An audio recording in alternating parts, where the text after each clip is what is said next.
Hello സുഹൃത്തുക്കളെ, Malaysian travel സീരീസിൻ്റെ second എപ്പിസോഡിലേക്ക് എല്ലാവർക്കും സ്വാഗതം.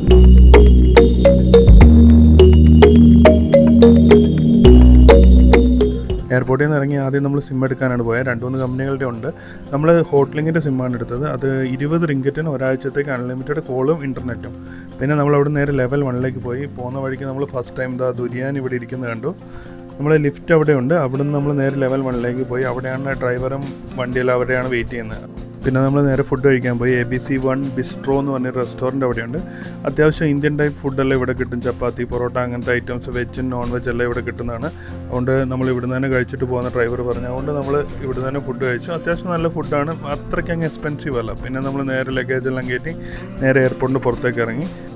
എയർപോർട്ടിൽ നിന്ന് സിറ്റിയിലേക്ക് ഏതാണ്ട് ഒരു മണിക്കൂർ ദൂരമുണ്ട്. അതിൻ്റെ ഇടയിൽ നമുക്ക് 2 ഡെസ്റ്റിനേഷൻ കവർ ചെയ്യാനുണ്ട്. ഒന്ന് പുത്രജയും പിന്നെ തിയാൻ ഹൗ ടെമ്പിളുമാണ്. നമ്മൾ ഓൾറെഡി നല്ല ലേറ്റാണ്. നമ്മൾ 7:30 ലാൻഡ് ചെയ്തായിരുന്നെങ്കിൽ ഒരു 9:30 തുടങ്ങേണ്ട ടൂറാണ്.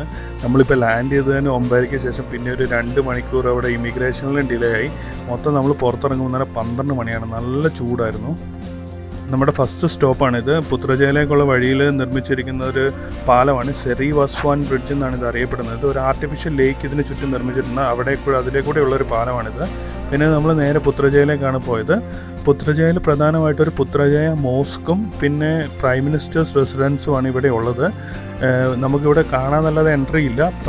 സാധാരണ പുത്രജയ മോസ്കിലേക്ക് എൻട്രി ഉള്ളതാണ്. പക്ഷേ ഇപ്പം നോമ്പിൻ്റെ സമയമായതുകൊണ്ട് നമുക്ക് അവിടേക്ക് എൻട്രി ഇല്ലെന്നാണ് നമ്മുടെ ഗൈഡ് നമ്മളോട് പറഞ്ഞത്. പിന്നെ നമ്മൾ അതിലേക്കൂടെ എല്ലാം ജസ്റ്റ് ഒന്ന് ഓടി നടന്ന് ചുറ്റി കണ്ടു. പിന്നെ 2-3 ഫോട്ടോ പോയിൻറ്റ്സ് ഉണ്ട്. ഐ ലവ് മലേഷ്യ അങ്ങനത്തെ, പിന്നെ പുത്രജയ എന്നൊക്കെയുള്ള. അവിടെയൊക്കെ പോയി ജസ്റ്റ് ഫോട്ടോ എടുത്ത് നേരെ വണ്ടിയിൽ കയറി. നല്ല ചൂടാണ്. അടുത്തായിട്ട് നമ്മൾ വിസിറ്റ് ചെയ്ത തിയാൻ ഹൗ എന്ന് പറയുന്ന ചൈനീസ് ടെമ്പിളാണ്. 1989 ഈ ടെമ്പിൾ ബിൽഡ് ചെയ്തിരിക്കുന്നത്. 6 നിലകളിലായിട്ടാണ് ഈ ഒരു ടെമ്പിൾ സ്ഥിതി ചെയ്യുന്നത്. ചൈനീസ് ഗോഡസസ് ഓഫ് സീ ആയ മാസു എന്ന ദൈവത്തിനാണ് ഇവർ ഈ ക്ഷേത്രം സമർപ്പിച്ചിരിക്കുന്നത്. ഇത്തരത്തിലുള്ള ധാരാളം ചൈനീസ് ടെമ്പിളുകൾ നമുക്ക് മലേഷ്യയിൽ അവിടെ ഇവിടെയൊക്കെ ആയിട്ട് കാണാൻ സാധിക്കുന്നതാണ്. കോലാലംപൂർ സിറ്റിയിൽ തന്നെ ഒരു 5-8 ചൈനീസ് ടെമ്പിൾസ് ഉണ്ട്. അതിന് പ്രധാനമായിട്ടുള്ളൊരു കാരണം എന്ന് പറഞ്ഞു കഴിഞ്ഞാൽ മലേഷ്യയുടെ പോപ്പുലേഷൻ്റെ ഒരു 20-25% ചൈനീസാണ്.